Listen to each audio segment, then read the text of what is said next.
안녕하세요. 오늘은 자격증에 대해서 이야기를 해보려고 합니다. 제가 일하면서 몇 가지 자격증을 취득을 했는데요. 이 자격증들을 왜 취득하게 되었는지, 그리고 취득하면서 느낀 점, 혹은 도움이 된 점들을 여러분과 얘기하면서 공유해 보려고 합니다. 우선 제가 가장 먼저 취득하게 된 자격증은 에너지 관리 기능사라는 자격증입니다. 이 자격증은 과거 보일러 기능사에서 에너지 관리 기능사로 이름이 바뀌었는데요.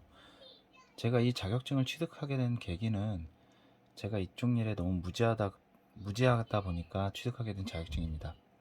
좀 이상하죠? 무지해서 따게 됐다라는 게요. 저는 상하수도 배관 설치 그리고 보수 일을 하고 있는데, 그러다 보니까 필연적으로 보일러 쪽을 만질 수밖에 없었습니다. 그런데 가스 보일러 같은 경우에는 무자격자가 시공을 할 수 없다 보니까 자격자가 되기 위해서 주변에 좀 물어봤었는데 아시는 분들이 없더라고요. 그래서 일단은 보일러 자격증이니까 이걸 따면 보일러를 설치할 수 있겠지? 라는 막연한 제 뇌피셜로 자격증 도전을 했어요. 마침 가게에 산소 용접기도 있고 동력 나사 절단기도 있어서 굳이 학원에 가지 않아도 취득할 수 있다고 생각을 했었습니다. 그래서 실제로 학원에 가지 않고 강쌤의 무료 인강을 보면서 혼자 독학으로 연습을 하고 공부해서 취득을 했습니다. 취득하고 난 다음에 이제 가스보일러를 설치하려면 어떻게 해야 되나 정확하게 알아보니까 이 보일러 기능사, 에너지 관리 기능사로는 아무것도 할 수가 없더라고요. 가스보일러는 이런 일반적인 기능사 자격증 이런 것들이 아니라 가스 시공 면허라는 걸 취득을 해야 된다는 걸 자격증 취득한 후에 알게 되었습니다. 그래도 후회는 하지 않았습니다. 이 에너지 관리 기능사를 취득하면서 제가 하는 일에 대해서 도움이 많이 됐거든요.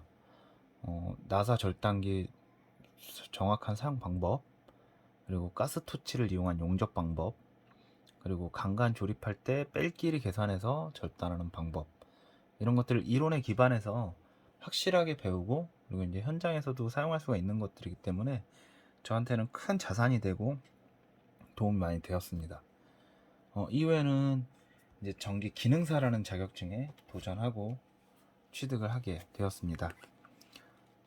전기 일도 같이 하는데 자격증도 없이 할 수가 없겠다라는 생각도 들었었고, 직전에 에너지 관리 기능사를 취득하다 보니까 자격증 자체는 이제 자신감이 좀 생겼어요. 제가 산업기사나 기사를 안 봤던 이유는 전기 면허가 있는 업체에서 일을 하면 경력이 쌓이는데 그걸로만 접수를 할 수 있는지 알았어요. 그래서 제가 가지고 있는 경력이 인정이 안 될 거라고 생각을 해서 저는 전기 기능사를 먼저 취득하게 되었습니다. 근데 이 전기 기능사를 취득하게 된 게 저한테는 나중을 생각해서라도 큰 도움이 되었고, 따길 잘했다라는 생각이 드는 그런 자격증입니다. 사실 저는 전기 기능사는 정말 어렵지 않게 취득은 했어요. 필기 같은 경우에는 책도 사지 않고 전병칠 원장님의 무료 인강만 듣고서 기출 문제만 인터넷으로 좀 다운을 받아서 풀고 합격을 했었습니다. 실기 같은 경우에도 뭐 다산에두도 있고 뭐 여러 가지 유튜버 하시는 분들이 동영상으로 뭐 꿀팁들, 뭐 설치하는 방법들을 올려놓으신 게 많아서 그걸 보면서 중고로 제어반 부속만 좀 구매를 해서 한 2, 3만 원 정도에 구매를 해서 제어반 연습만 열심히 했었어요. 배관 작업 같은 경우에는 CD관이나 케이블은 제가 공사를 어느 정도 해봐서 연습이 그렇게 필요하다고 생각을 하지 않았었습니다. PE관 같은 경우에는 연습을 좀 해보고 싶었는데 조금씩 파는 곳을 제가 그때 당시에는 찾지를 못했어요. 그래서 유튜브 보면서 정말 이미지 트랙만 정말 많이 해보고 일단은 아이고 붙나 안 붙나 일단 해보자 라는 생각으로 시험장에 갔었는데 진짜 운 좋게 합격을 했습니다. 이렇게 이제 기능사 자격증을 취득을 하고 이제 세 번째 자격증으로 다시 한번 가스 보일러 시공을 하기 위해서 가스 기능사를 취득을 하게 됩니다.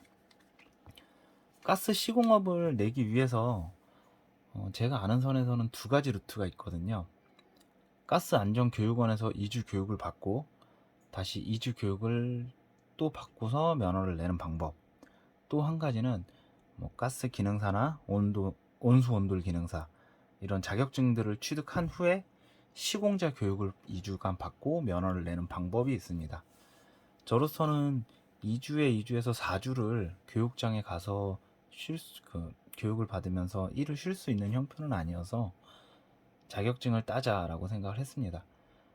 시간은 조금 더 걸릴 수는 있는데 업무를 보면서 업무 외 시간에 연습하고 시험을 보는 거기 때문에 생계를 책임지는 분들에게는 제가 한 방법이 조금 더 낫지 않을까 생각이 돼요. 그래서 저는 가스 기능사를 취득하게 됐고요.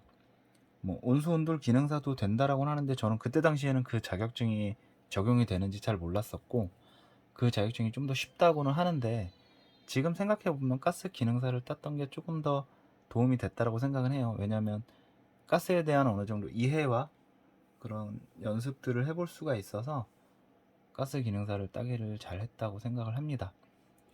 제가 시험 볼 때는 작업형이 있었거든요. 그래서 가스 배관에다가 이제 아크 용접도 해보고 에너지 관리 기능사 때 했던 이제 동력 나사 절단기를 통해서 나사도 깎고 조립하는 게 있었는데 현재로서는 그 작업형 시험이 없어졌거든요. 그래서 지금 시험 보시는 분들은 뭐 몸 쓰는 것보다 머리 쓰는 게 좀 더 편하다라고 생각하시는 분들은 더 수월하게 취득하실 수 있을 것 같아요. 그래서 이렇게 가스 기능사를 취득을 하고 가스 안전공사에 가서 시공자 교육을 받고 이제 가스 시공업 2종을 발급받게 되었습니다. 이렇게 3개의 기능사를 2017년, 18년 해서 취득을 하게 되었고요. 이렇게 해서 제 자격증이 점점 늘어나는 계기가 되는 3개의 자격증입니다. 기사 자격증부터는 다음 시간에 한 번 더 같이 얘기를 나눠보도록 할게요. 지금까지 시청해주셔서 감사합니다.